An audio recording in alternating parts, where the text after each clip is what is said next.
Dear students, let us continue our discussion on sampling and reconstruction. I am sharing the screen.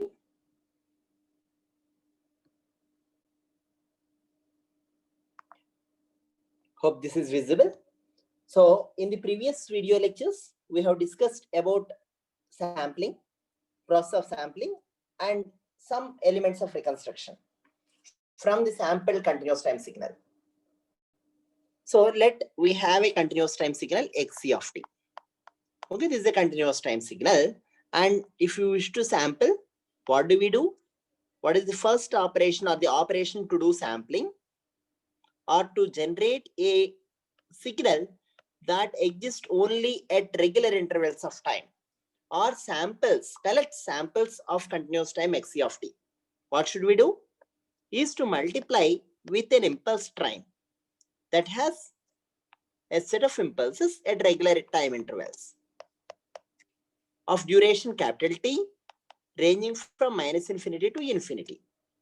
Okay, so these, when we multiply this s of t with the xc of t, what we get is the sample continuous time signal, and mathematically you can express this sample continuous time signal as summation multiplication of these two, summation xc of t into del of t minus nt, where n ranging from -infinity to infinity.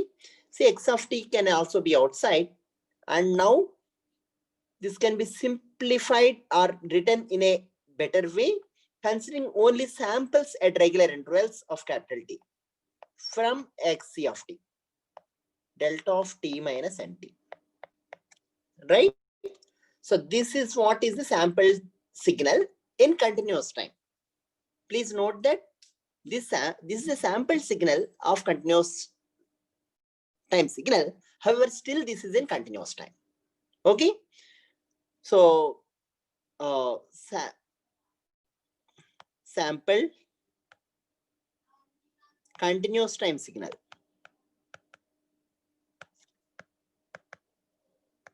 Okay. Right. So now what we wish to get from this is to generate a sequence. Okay. To generate a sequence, discrete sequence x of n. Assume that we wish to get x of n here. Okay. So to generate this discrete sequence x of n, so what can we do? I will just write. We would like to generate a discrete sequence x of n.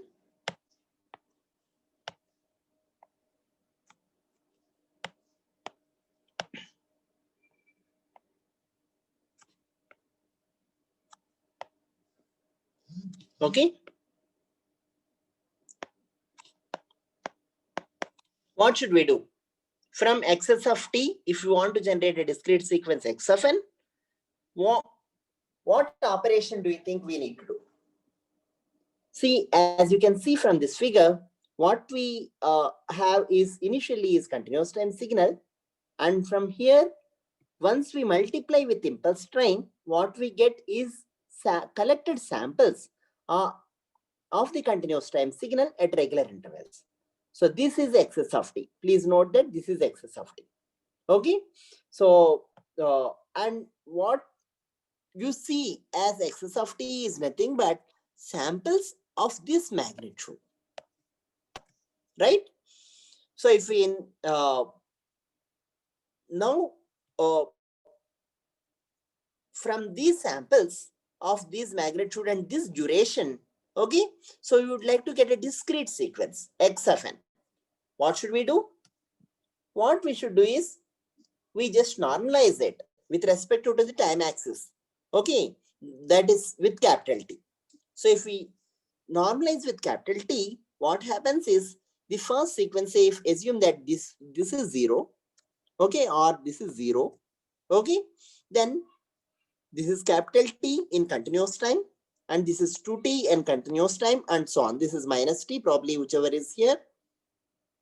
Okay, minus t and so on. Okay, so let this be minus t.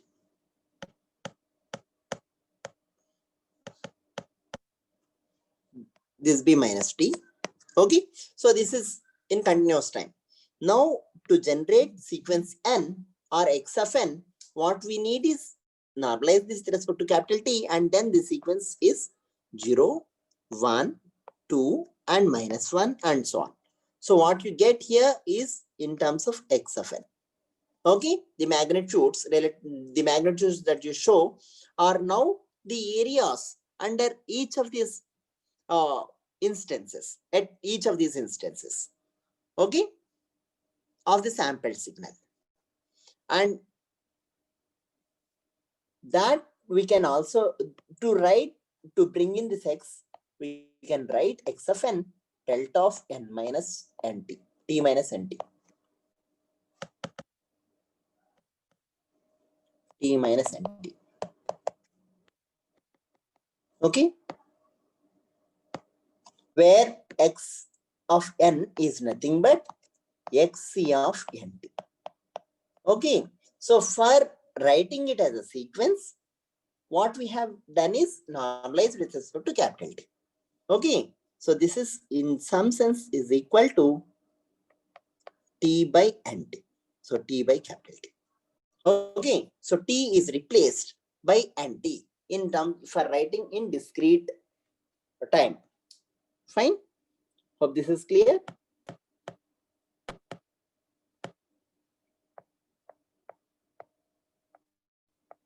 Right.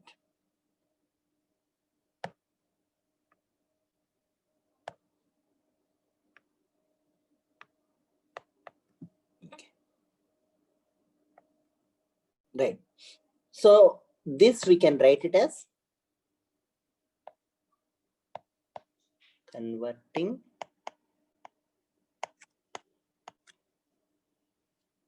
sequence. Fine. Converting the continuous time samples to a sequence. Okay, that's what is being done, and this gives x of n. And the relation between x of n and continuous time signal can be given by this. Okay, fine. So now let us see if when we want to do reconstruction now, what do? See, usually we in the previous classes, what we have seen is if you want to get x c of t from x s of t, what we said, the spectrum of x c of t will repeat in the spectrum of x s of t with spacing of omega s, where omega s is related to 2 pi by capital T. Okay, and now since it repeats, to get back xc of t, you should multiply the spectrum of xs of t with respect using a low pass filter. That is what we have discussed in the previous classes is xc of j omega is equal to xs of j omega into hr of j omega. This is what we have discussed in the previous classes.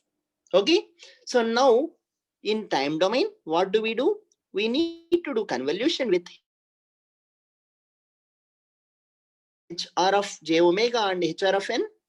We have seen that hr of n, we will directly write hr of n, sorry, hr of t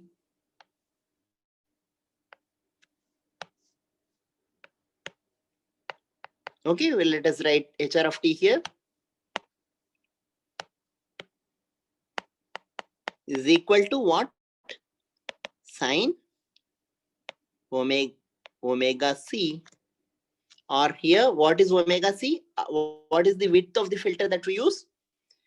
To understand this process, you should imagine the whole thing in frequency domain, and I am not rewriting the whole thing here, but you can see that the spectrum for this, if it appears to be say a rectangle or some triangle spectrum with minus omega c to omega c, okay, what will happen, or minus omega m to omega m, what will happen with sampling?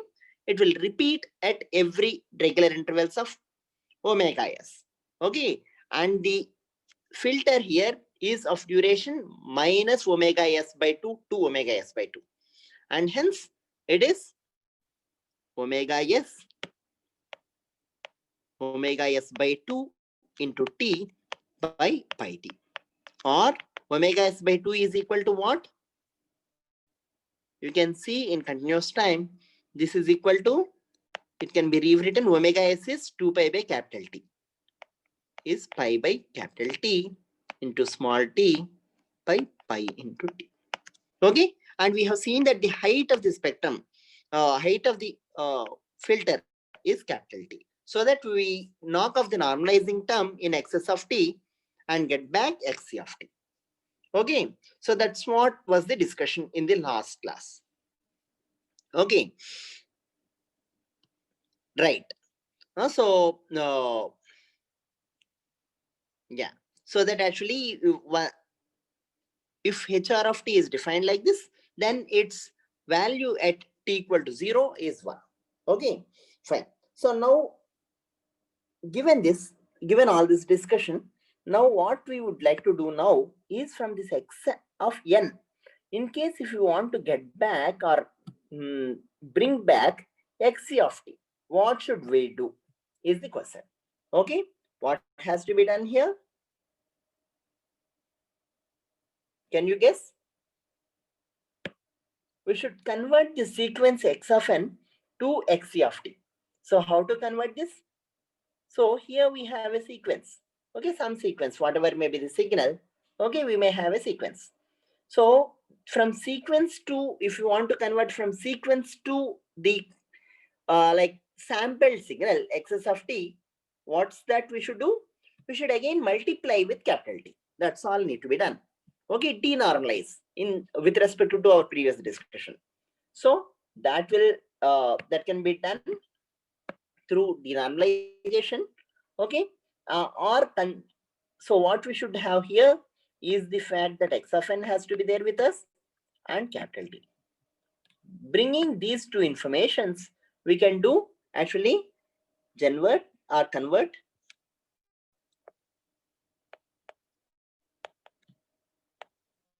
to sample signal.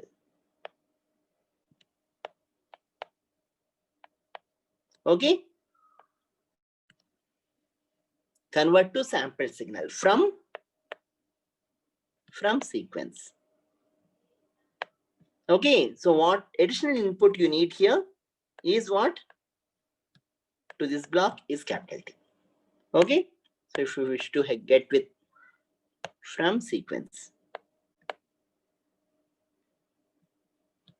what additional input you need to get here is capital T, right?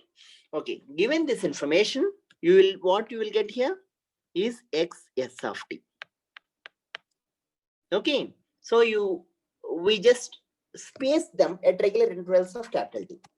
From here, now if you wish back to get, so xc of t, what is the operation we should do? We should apply the same filter that we have discussed. Okay, so apply here.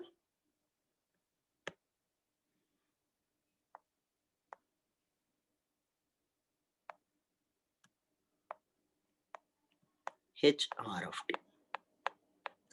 Since it is in continuous time, you can apply continuous time filter here. Okay, and then we can get xc of t. So what, through this process, okay, so what operation is done in reconstruction is exactly this. When we multiply the filter, say assume that you have a spectrum. So let us see now in frequency domain, you have a spectrum. Say let this be from minus omega m to omega m. Okay, so now if you sample the spectrum, this is x of j omega, and if you sample it, x s of j omega. We are sampling the sequence. Okay, in time domain sampling is happening, and in frequency domain Okay, between them it is Fourier transform. Okay, in frequency domain, what happens is what we are trying to sketch here. Okay, let us sketch at regular times. Okay, what will happen because of this sampling here? Okay, so what does happen? It repeats at this. See, capital T will in frequency domain.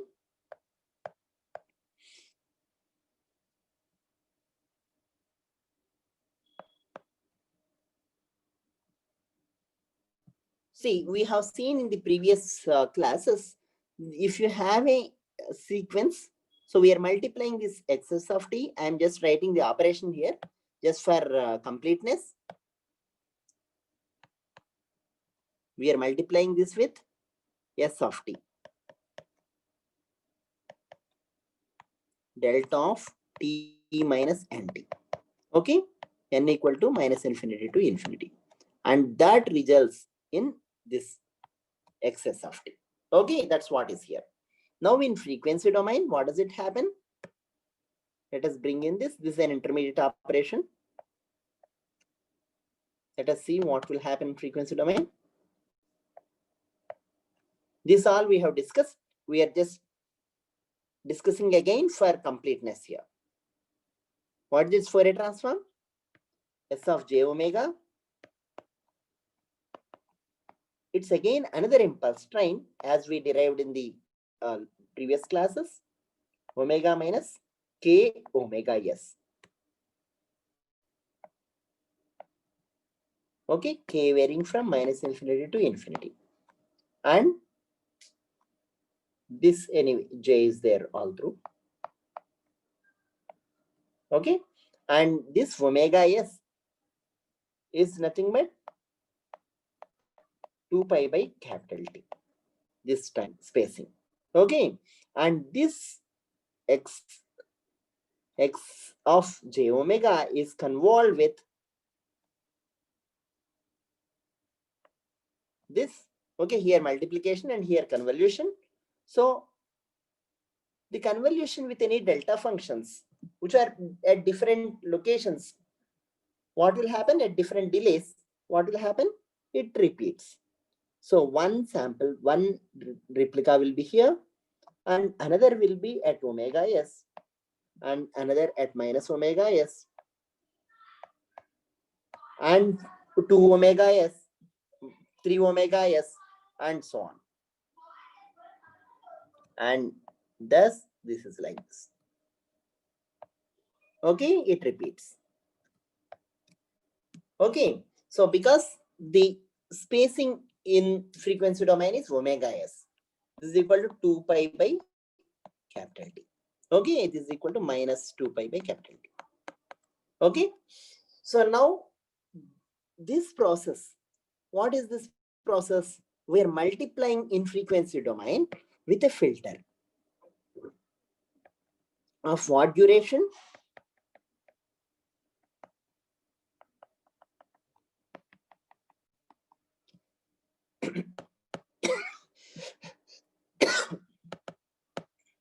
Of what duration?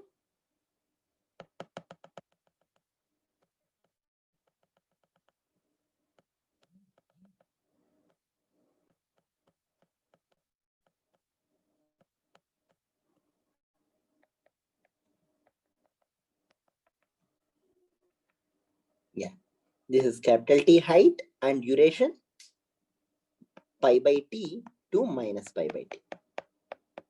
Okay, right. So this multiplication gives us the reconstructed figure xr of t. So now xr of j omega is equal to what? X s of j omega. This is what is sketched here.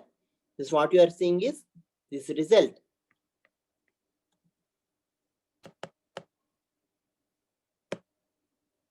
Convolution of this and this is what? Xs of j omega. Okay, so xs of j omega.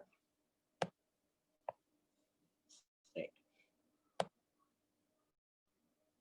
Is x S of j omega multiplied with, in frequency domain, HR of j omega. And as you have seen, this multiplication is nothing but convolution with respect to sinc function. So in time domain, if you see, what we are doing is XR of t, that is reconstructed signal, is XS of t convolved with HR of t. HR of t, what kind of signal is HR of t? HR of t is a sinc. Okay, so if you see HR of t, how does it look like?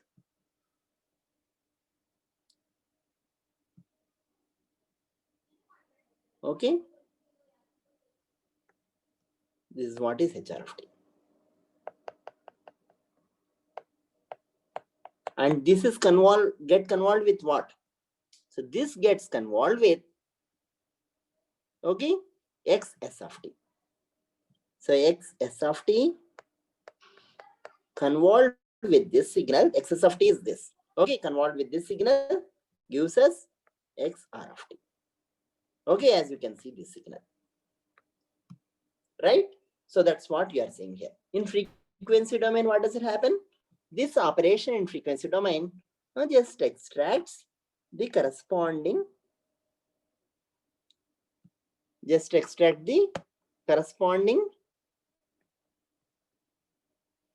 frequency components from ranging from minus pi by t to pi by t. Okay, this is so designed, HR of t is so designed such that the HR of j omega is from minus pi by t to pi by t, captures the frequencies from minus pi by t to pi by t. Okay, and hence this what happens. So this is XR of j omega. Okay, so if you see its Fourier transform, what you get is this. Okay, and now you can see that the convolution operation in time domain ensures that each of the sinc function is being placed at this location, okay, and at this location, and at this location, and at this location, and so on. At each of the non-zero sample locations it is placed, and then at other locations the sum is such that it adds up algebraically to get almost equal to the actual value of the signal. Okay, so you can see at sample locations, if you see this sinc function, this the value, if you of sinc function is 1 in the sample locations. So 1 multiplied by this value will be equal to 1 put at this value will be equal to same value, and the other things gets multiplied, gets summed to give almost 0 value. Okay, so when you so just to show pictorially, I am just trying to use a lighter color, and wish to show how does this thing happens. So you can see these things get placed here.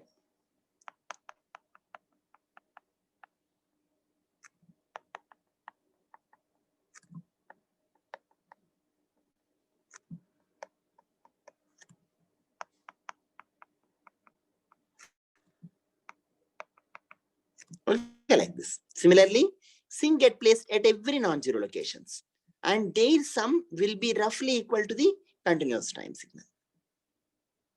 Okay, it may get placed here. So why I'm showing sync with the different amplitudes? Because I'm multiplying the sync with the respect to the value there and putting it here. Okay. Okay. So if you wish to sketch, you can also sketch with a different color for the second one.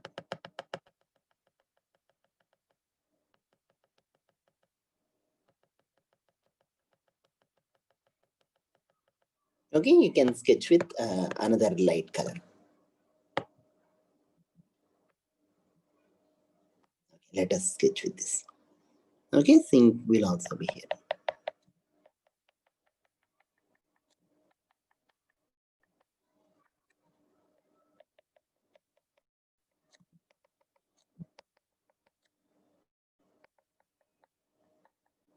and so on. Okay, so these gets added up to give the continuous time signal. Hope this is clear. This is the process of sampling. Okay, this process is from here to here is sampling. Okay, and this is reconstruction. Okay, just to write more explicitly, sampling. Okay, so let me write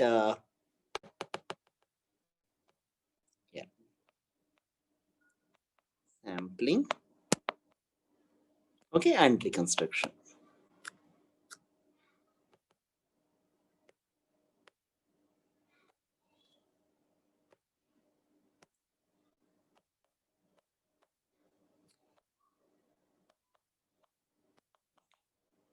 Okay, fine. This is in time domain.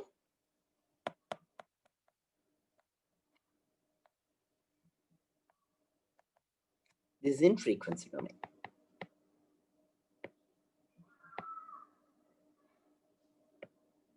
Okay, and this spectrum in time domain will have in frequency domain this HR. Okay, you can see from here and here. Okay, try to relate this is HR of j omega. Okay, this one and this one.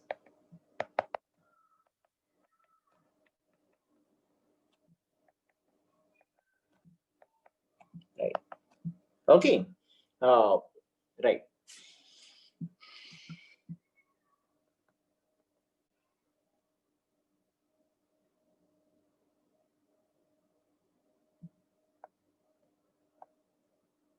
Yeah, I hope it is clear.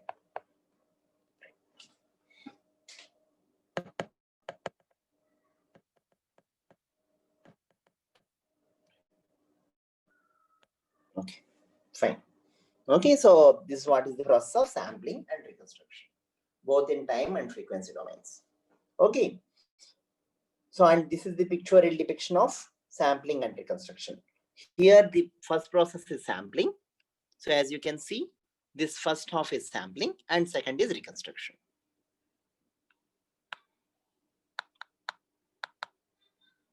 And this is reconstruction.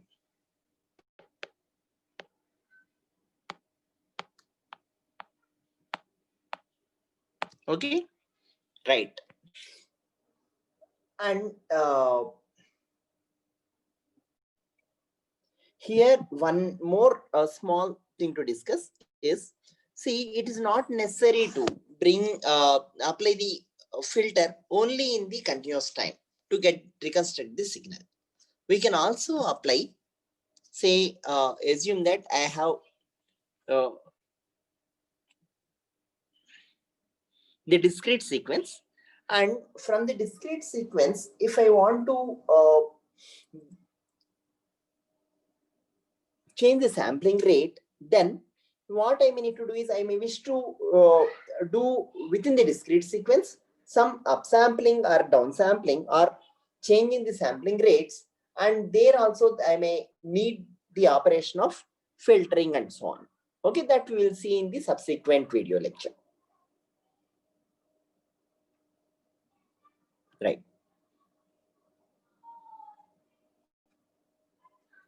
So in the next video lecture, we will see, given an x of n, okay, x of n now, let us have a discrete sequence.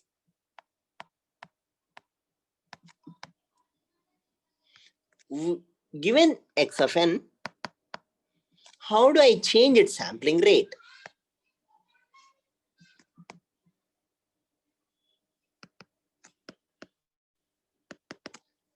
Okay, so to change its sampling rate of a discrete time signal, should we go back again to the continuous time and do sampling with different sampling rate? Okay, that is option 1 is go back. So x of n, you go to the corresponding xc of t and then say you sample with xc of n t dash, where t dash is different from t. Okay, this is option 1. to change the sampling rate. Option 2 is, can I directly come from x of n to a x, okay, differently, like x dash of n that is having different sampling rate. The sampling rate of this or sampling rate may be t, and this has sampling rate t dash. Both are connected, or so for example, if I write x of nt for this, okay, here x of n is equal to x of nt, then x dash of n I am writing is x of nt dash. Okay, both are connected through corresponding continuous time signal x of t. Okay, without doing an intermediate operation of x of t, can I directly convert the sampling rate? We will discuss this in more detail in the subsequent classes. Thank you.